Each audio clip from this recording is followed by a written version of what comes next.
Srini Vaidyanathan in Mumbai as part of India Direct. Hyderabad is one of India's fastest growing cities, which make it an ideal place to locate our programme Working Live. Sanjoy Majumdar now meets 6 very different characters who give us an insight into what makes the city and India tick.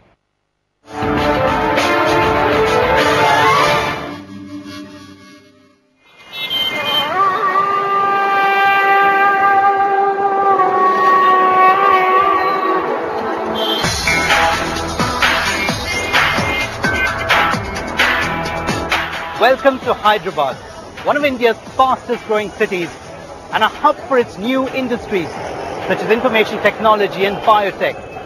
Industries which are driving this country's economic boom. But like much of India, Hyderabad is an old city with a rich history.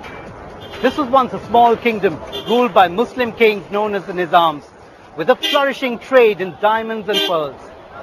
Over the next half hour, I'm going to introduce you to 6 people to show you how the city is dealing with India's rapid transition from a developing country to an emerging power. I'm Sanjoy Majumdar, and this is Working Lives in Hyderabad.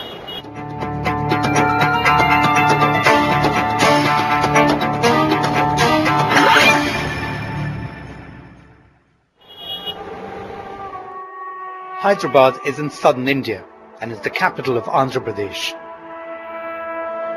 A city of 7 million, Hyderabad was a laid-back city until the 90s. But India's economic reforms sparked a rapid growth.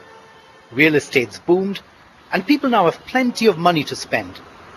Half the city is made up of Hindus, while 40% is Muslim. Hyderabad is home to 1,300 IT firms, including the biggies, Microsoft, Google and Facebook. Google's largest employee base outside the US is in India, where Hyderabad is its biggest center, employing 1,000 people. Chinuk sells advertising for Google. It's a dream job and a working environment that's beyond the reach of most.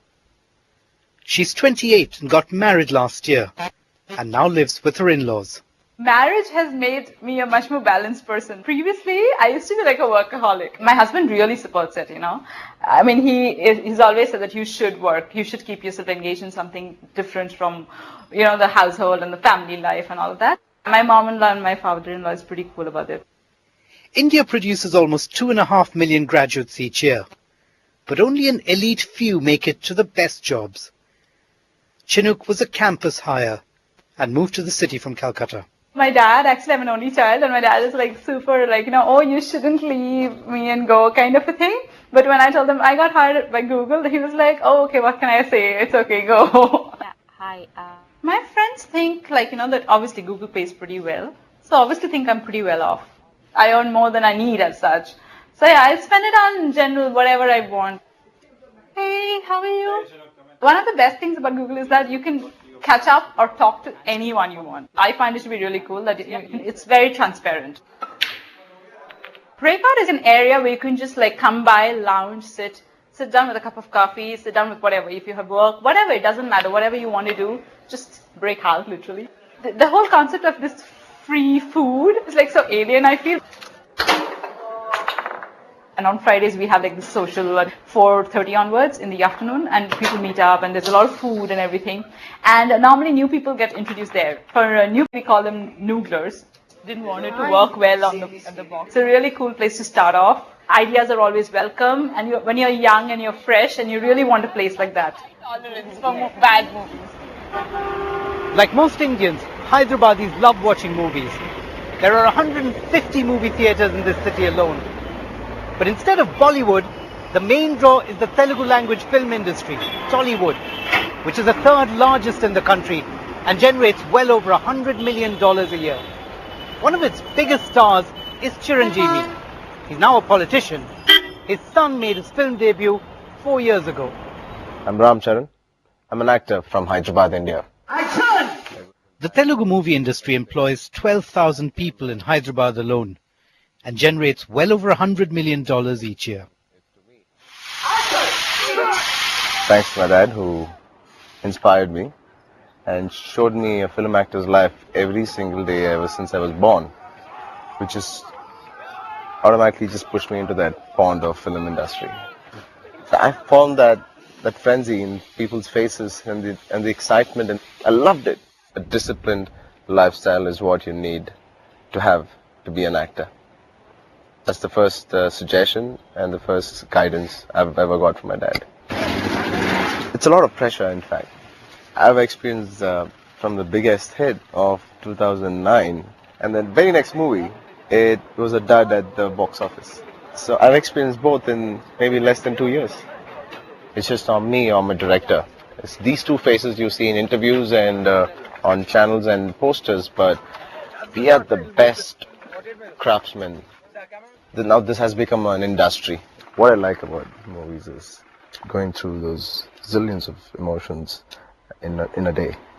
But it can be a dangerous profession.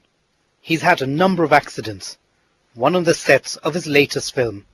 The train and the driver didn't realize the cables are snapped. He applied the brakes, he came so close and just touched and snicked or kissed my car. My door got crushed. I just saw death very close. You just need to make movies which can connect straight to the heart. I don't like intellectual movies. I like no-brainers.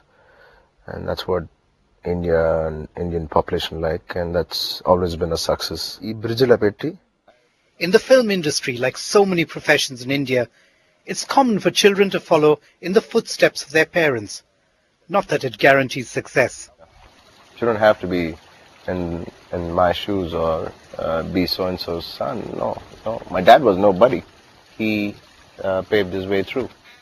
He still lives with a star father, who's now a politician. I'm glad. Since he is there and he took over my position in Tollywood here, so I'm comfortably in the politics now.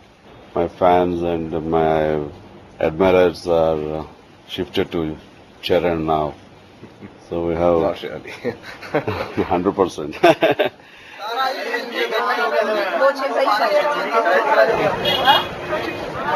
This is the Charminar area in Hyderabad's old city, where for centuries skilled craftsmen have been making bangles, fine jewellery and richly embroidered clothes, traditions which are still preserved today. But as the rest of the city has grown and moved on, little has changed here. The people who live and work here are mostly Muslim. My name is Sultana Nisa. I'm 24. I live in Hyderabad and make bangles for a living. I have 2 daughters. I wake up at 7 and do the cooking and housework till 10 o'clock. Then I go and collect the bangles from the supplier in the old city. I bring them home and then I sit down to work. I've never left this area. She and her husband live alone, and like everyone else, aspire to have basic comforts. I have to supplement the family income and help my husband. We have to find money to buy things. I want to work. I need to work to make progress. I'd like to buy a TV. We live on our own and we don't have many things in our home. I'd like to buy some things. I work all day to make a set of bangles and earn about $3 a day. The bangles are sold for about $30. Like Sultan Nisa, almost everyone in the old city works in the informal sector on daily wages. 92% of India's vast workforce work in similar conditions, insecure and left out of the economic boom. If my children get in the way, then I can't work and I don't make the money for the day. I got married at 20. I started work soon after I left school at 12. My parents moved and the school was far away. They didn't want me leaving the house to go to school every day.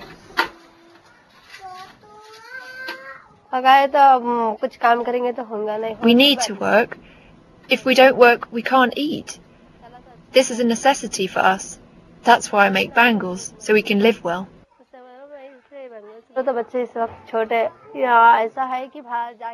My children are young and that's why I work at home. There is other work outside, but I can't and won't go out to work. I have no alternative but to make bangles at home. I will educate my daughters and make them successful and then get them married. They can't sit and make bangles all day. The world has changed. They need an education. I will educate them. Well, that brings us to the end of the first half of Working Lives Hyderabad. Coming up, how women are taking on new roles and the family business that turned into a billion-dollar empire. All that and more after a short break.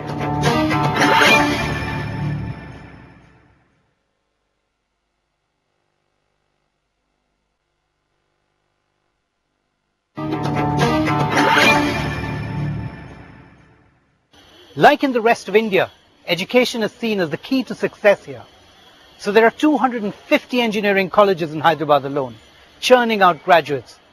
But in the new economy, that's simply not enough to guarantee them a job. This is Chala Ramesh Reddy from Nellore district. I completed my Bachelor of Technology in IT. I am undergoing 3 months course in Hyderabad because I want to get good job. I didn't get any calls from companies. So I thought some extra qualifications or extra certification may help. One of my cousin, he came to know about Talent Sprint and he said me that, well, it's very good. Everyone were placed. You can have training here. Ramesh has taken a loan and enrolled for a 3-month course at Talent Sprint, a finishing school for fresh graduates. Like many of them, he has excellent technical qualifications, but needs to improve his communication and administrative skills.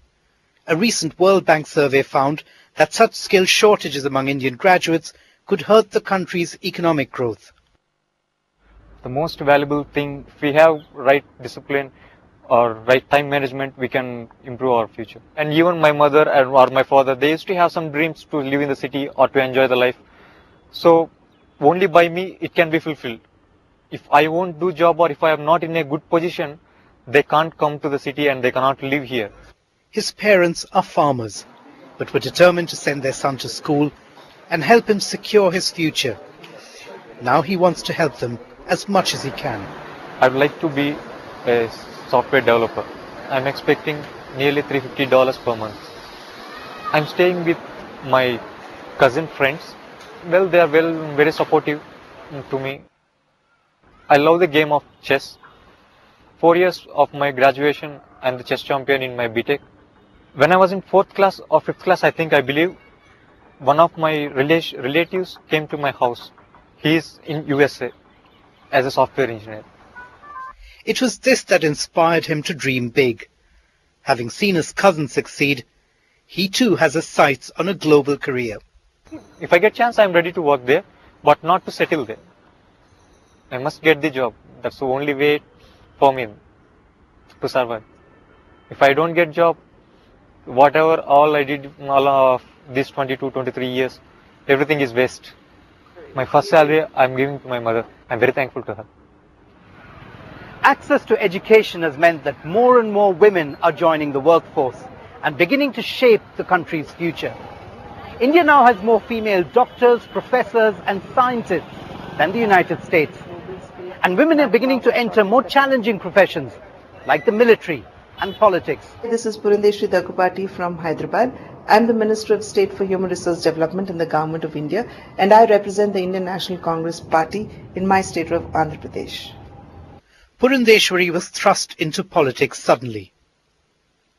Like many Indian women, it's a challenge balancing work and home in a country where the family is such an important institution. I didn't know that I was going to be the candidate until I saw my name in the media. Until then, I was all around for my kids, and I was a housewife taking care of the house. So we definitely had to talk to the kids. We spoke to the kids. The kids said that they would support us and they would be responsible kids even if I was out of the house. Once I suddenly came into public life, there was a huge gap, but how I tried to fill that in was by trying to talk to them wherever I am, call them up, talk to them at least 3 times a day, tell them, again, reassure them that I was, within reach for them. My brothers and sisters, again, are very dear to me. So I ensure I call them up on their birthdays at least, and also on the festive days. My granddaughter is about 1 year old, and I have a grandson who's just about a month old. But my granddaughter is real fun, and she enjoys my company. I enjoy her. So I get up by about 5 in the morning. That's when I actually get to do my reading and my writing in case I need to prepare for my speeches and so on. And then I go to the office in the morning and try to finish all my file work in the office. I just go, I reach out to the people as much as I can.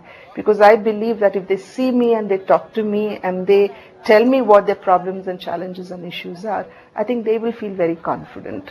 But she has a challenging job, tasked with bringing more children into school and improving the skill levels of Indians to make them competitive and employable. It is very challenging. When we want to introduce a new program, I think we need to take all these challenges into consideration as to how you would actually reach the remotest of the areas. How will you ensure that every child belonging to the most disadvantaged sections are also brought into the ambit of education. So our focus presently is on skill development itself. We know that we have the numbers, India being a very young nation. We know that she can provide the skilled manpower not only to support herself but also to support the global skilled manpower shortage that exists. It is difficult for women to come into politics. We do have examples like Indira Gandhi. Well, people may say that she's been born into a political family, but we also have women like Mayawati who has come from probably a very different background but has made a mark in politics. She believes that vocational training may hold the key. Tonight she's at an awards ceremony honouring vocational excellence. It is difficult in a way to get into politics without family money again, because you need to actually spend for contesting the election. Well, when compared to the developed nations, I don't think we are paid very well. But the satisfaction that you get out of reaching to people and also living up to the expectations of your constituents is much larger. Hyderabad is also a city of entrepreneurs. About half of India's top 10 infrastructure companies are from here. One of them is GVK, a billion-dollar company with a diverse portfolio of interests, from construction to power to hotels to biosciences. And like many Indian companies, they're now expanding globally and have just picked up a 79% stake in an Australian mining company. Set up by G.V. Krishna Reddy, his son is now off to head up the new acquisition. I'm Sanjay Reddy. I'm Vice Chairman of GVK. GVK is an infrastructure and resource company headquartered out of Hyderabad, India. You build up an aspiration or an ambition to somehow follow in your father's footsteps. His father set up the business, and Sanjay is keen on expanding and making a mark. So from the beginning, from when I was a kid, I used to always look forward to, the day when I would join work and business. First of all, a great opportunity, having got a platform to start off with. I wanted to do something on my own, not that I wanted to kind of branch out or move out of the family business, where I don't need to depend on the GVK corporate, and to prove to myself that I have the ability to start something from scratch and build it to something of value. And that I did with by starting GVK Biosciences. That's the one. My role is more strategic, business development, creating new business opportunities, and once they're created, to make sure that they're executed. Like, for example, I will be there personally, spending 80% of my time on the Australian project till it gets built. You start seeing cash flows and start seeing profit. The way I work with people, especially senior people, I have a very informal relationship.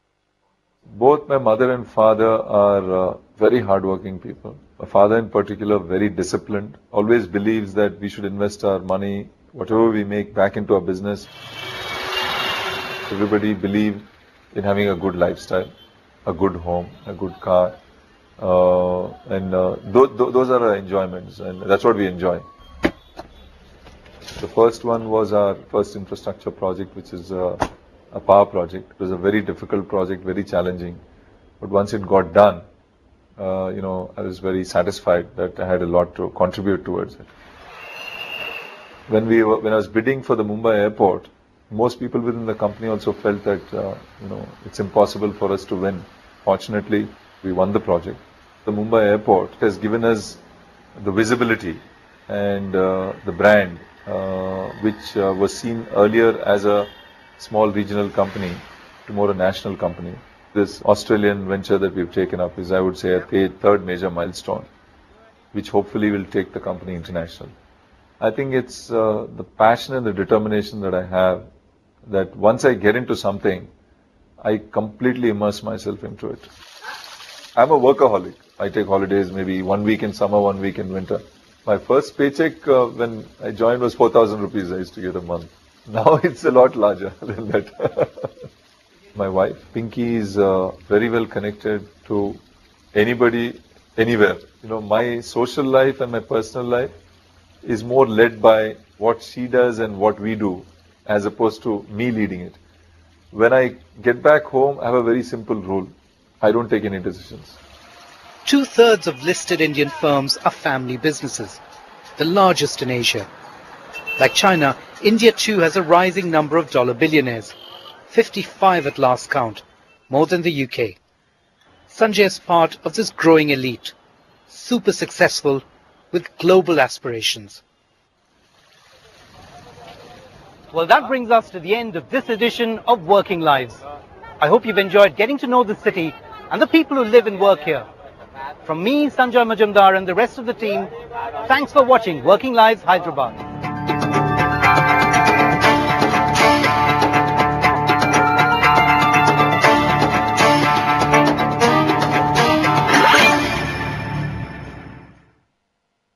Direct from the heart of the country. Join me in India. Welcome on board. A series of programs and features focusing on India, taking you beyond the headlines. Can India be the engine of growth that puts the global economy back on track? We'll be taking a look at business behind the big screen. Can this megacity rise to the challenges of being in one of the world's fastest growing economies? For that and more, India Direct, the 7th to the 27th.